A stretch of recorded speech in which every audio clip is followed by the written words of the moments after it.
بسم اللہ الرحمن الرحیم۔ السلام علیکم ناظرین، welcome to the channel unique world. دوستو، آج ہم زمزم کے کنویں کے بارے میں تذکرہ کرنے والے ہیں، لیکن اس سے پہلے میرے چینل کو سبسکرائب کریں تاکہ آپ سبھی دوست احباب کو ہماری نئی ویڈیوز تک بآسانی رسائی مل سکے۔ خواتین و حضرات، خانہ کعبہ سے 20 میٹر کی دوری پر آب زمزم کا کنواں پایا جاتا ہے۔ روئے زمین پر اسے پانی کا سب سے پرانا چشمہ قرار دیا جاتا ہے۔ یہ پانی 5000 سال سے بھی زیادہ پرانا ہے۔ تاریخ الحیات میں بیان کیا جاتا ہے کہ آب زمزم کا چشمہ حضرت ابراہیم علیہ السلام کے بیٹے حضرت اسماعیل علیہ السلام کے ایڑیاں رگڑنے سے پھوٹا تھا۔ جب حضرت ابراہیم علیہ السلام اور حضرت اسماعیل علیہ السلام نے اللہ کے گھر یعنی مکہ کی بنیاد رکھی تو اس وقت یہ پانی کا چشمہ وہاں پر موجود تھا۔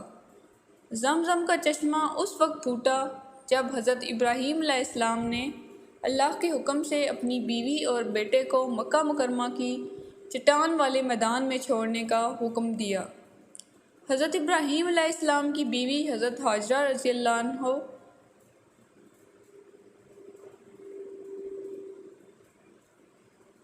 حضرت ابراہیم علیہ السلام کی بیوی حضرت ہاجرہ رضی اللہ عنہ کے پاس جب کھانے پینے کا سامان ختم ہو گیا تو پانی کی تلاش میں پہاڑیوں کے بیچ میں انہوں نے چکر لگانا شروع کر دیا۔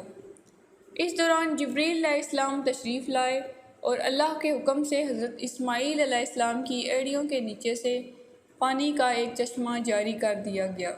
یہ دیکھ کر حضرت ہاجرہ رضی اللہ عنہ خوش ہوئیں اور اس چشمے سے پانی لے کر اپنے بیٹے حضرت اسماعیل علیہ السلام کو پلایا اور خود بھی اس پانی کو پی کر پیاس بجھائی۔ حدیث شریف میں نبی کریم صلی اللہ علیہ وآلہ وسلم فرماتے ہیں کہ اللہ نے حضرت ابراہیم علیہ السلام اور ان کے بیٹے حضرت اسماعیل علیہ السلام پر ایسی رحمت نازل کی ہے کہ اگر اس کو اس چٹانی جگہ پر کچھ دیر اور چھوڑ دیا جاتا تو ان کی ایڑیوں کے نیچے سے ایک بہت بڑا چشمہ نکلتا اور وہاں پر ایک بہت بڑا دریا بہنے لگتا۔ حضرت ابراہیم اور حضرت اسماعیل علیہ السلام کی جب مکہ مکرمہ میں آمد ہوئی تو یہ برکتوں کی سرزمین بن گئی۔ جب حضرت ابراہیم علیہ السلام نے اللہ کے سب سے پہلے گھر کی تعمیر کی تو اس کی اہمیت بہت زیادہ بڑھ گئی اور مکہ مکرمہ عرب کا تجارتی مرکز بن گیا۔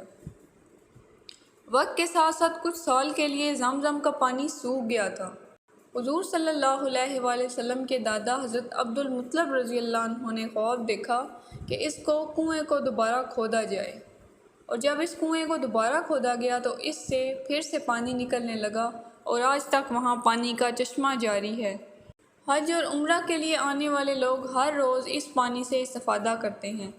زمزم کے کنویں کو محفوظ رکھنے کے لیے اس کے ارد گرد محفوظ عمارت بنائی گئی ہے۔ زمزم پینے والا شخص جو خواہش دل میں لے کر زمزم پیتا ہے، اللہ اس کی خواہش پوری کرتا ہے۔ دوستو، زمزم پینے سے انسان کو بیماری سے شفا ملتی ہے۔ ایک شخص بہت کمزور تھا، اسے ایک شخص نے کہا زمزم پیا کرو، اور جب چند ہفتوں بعد لوٹا تو بالکل تندرست ہو گیا۔ پوچھا گیا کیا کھایا ہے؟ وہ بولا زمزم پیا ہے۔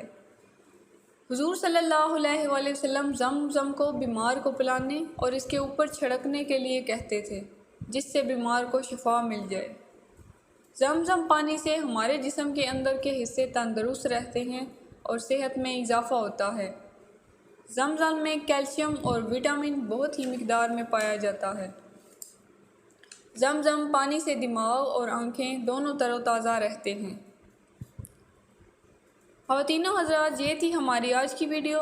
امید ہے معلوماتی رہی ہوگی۔ Like and share. اگلی ویڈیو تک کے لیے اللہ حافظ۔